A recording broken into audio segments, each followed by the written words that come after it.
what do you understand about traceability metrics in the context of quality assurance?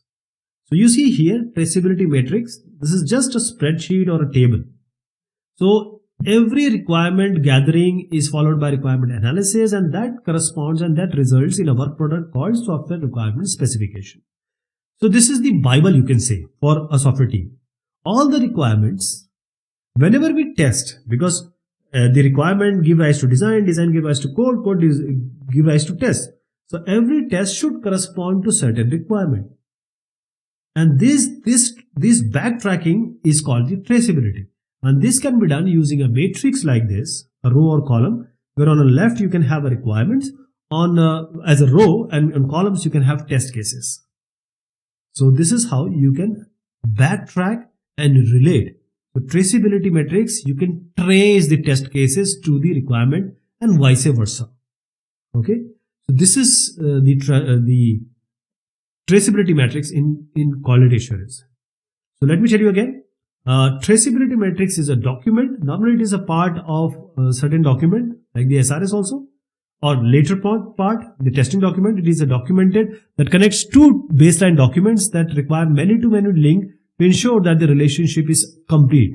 It is used to keep track of requirements and making sure that they are being met on the present project. Okay, so there are three major components of traceability matrix.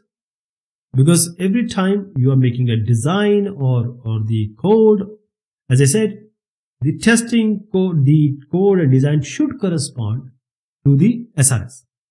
So first one is the forward traceability. Second one is backward or reverse traceability. The third one is a bidirectional traceability. So forward traceability, this matrix is used to determine whether the project is progressing in the appropriate direction and for the correct product. So this ensures that each specification is applied to the product and each specification is adequately tested. So it connects test cases to the requirements, which you see in this diagram also. This is kind of forward traceability. And there can be the backward or reverse traceability also. So now it is used to verify that the present product is still on track. The goal of this form of traceability, backward or reverse traceability, is to ensure that we are not expanding the project scope by adding code, design feature, testing or other activities not stated in the requirement.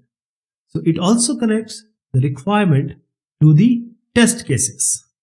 Previously, forward, test cases to requirement. Backward is connecting requirements to test cases. I hope you got the difference.